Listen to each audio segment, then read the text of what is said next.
Welcome back to World Crisis Radio. The death panel meeting in the White House. Now, they've had 5 sessions, and they're scheduled to have a 6th. Who's on the death panel for Afghanistan? Chaired, of course, by Obama. We've got Biden, the vice president, and his national security advisor, Tony Blinken. Tony Blinken from the law firm of Winken, Blinken, and Nod, it's reported. Tony Blinken represents Biden. Biden is in favor of predator murders out of the sky, but no troop escalation. We've got Defense Secretary Robert Gates, the Brzezinski man.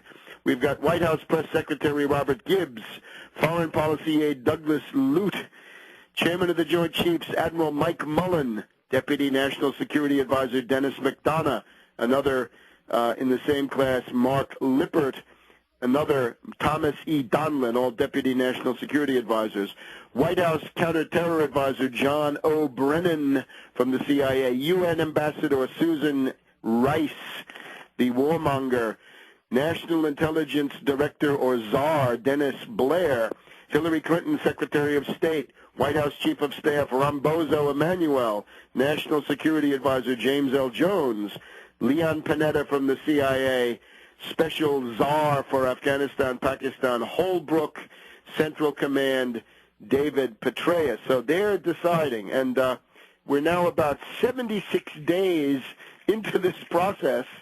Obviously, all of the defects of imperialism on display here. And in particular, if you want to be a fascist, you got to make decisions relatively fast. Decisionism is one word that was applied to Mussolini. I guess we don't have that in the current version. Obama has indeed, of course, in the background, even while they're talking, sent 13,000 more in. Obama's attempts to get troops from the Europeans have basically been a failure. He's gotten at most 4,000 troops. This was the Charm Offensive, the Messiah, the Anointed One went to Europe, 4,000. Now, one of these, though, is Gordon Brown. Gordon Brown, in a pompous, strutting speech in the House of Commons, has offered 500, hold on to your hats, 500 more British, presumably these Gherkin mercenaries that they have from somewhere in Asia, if Gordon Brown says, if other NATO countries go along, we'll send these 500. That brings the British up to 9,500. You can see what they're doing. Gordon Brown is trying to get the U.S. committed to a debacle and quagmire in Afghanistan. It reminds me of Robert Granger Kerr Thompson, the advisor to President Diem and indeed then to Johnson in the Vietnam War, who wanted to get the U.S. involved as revenge for Suez and all these other issues of resentment. So Obama is stalling. It's thought that McChrystal has requested 40,000 more, but we don't know that. It could be 60,000 more, 80,000 more have been discussed on various television programs. We've got a calculation now that your chances, if you're a U.S. serviceman, your chances of getting killed in Afghanistan are 16 times worse than Iraq at the present time. And then we've got this dimension of imperialist meddling. How was the Vietnam War lost? Well, it was lost in advance by getting rid of Diem and his brother, right, getting them killed in a coup approved by W. Averill Harriman. Now we've got Karzai on the road to Diemization. And this is in the form of this constant carping about the so-called election. I mean, if you want to be an imperialist, be one, but they've got to do it with elections.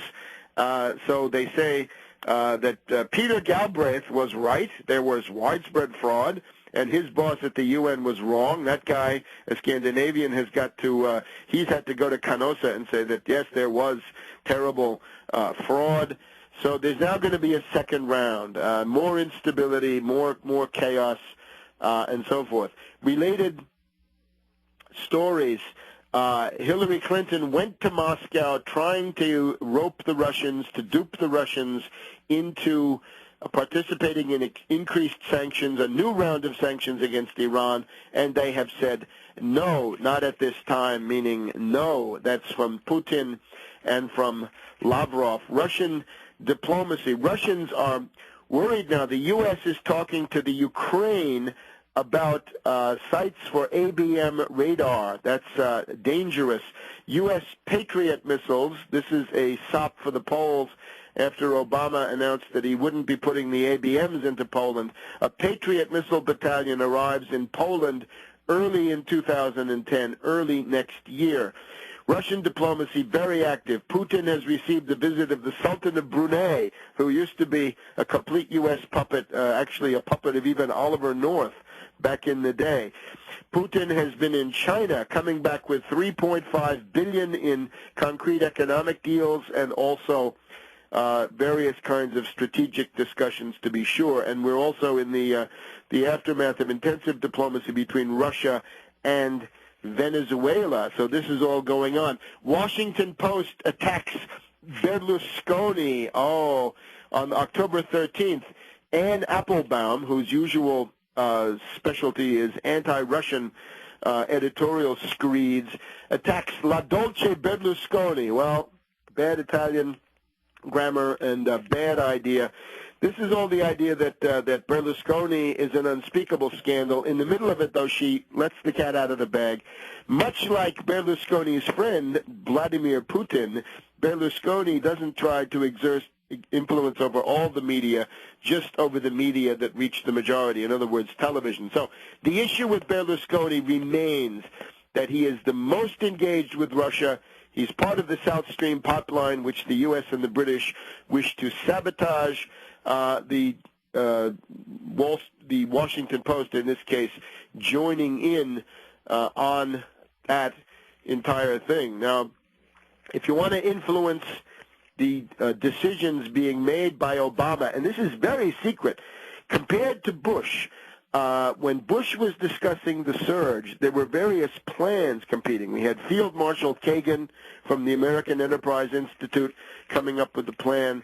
Right now, everything is based on leaks. There's no open discussion. We've had 5 meetings of this Afghanistan death panel, and we don't really know what went on at all. Some leaks here and there.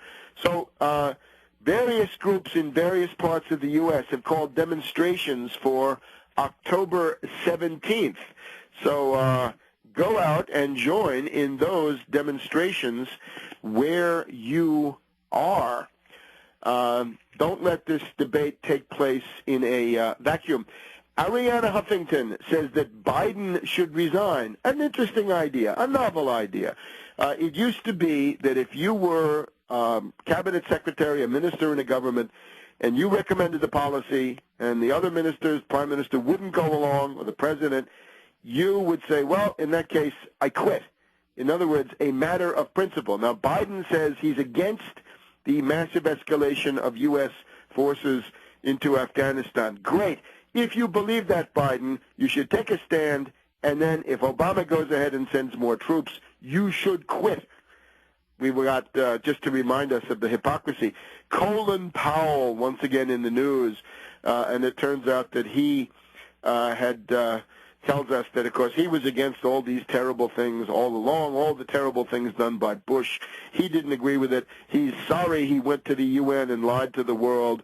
Too bad if you died, based on the lies of Colin Powell. So, Arianna Huffington, a rich oligarch to be sure, and nefarious in many ways, but an interesting idea. It shows that the tensions between Obama and his base of dupes and lemmings and Kool-Aid drinkers, even here, the tensions are radically increasing.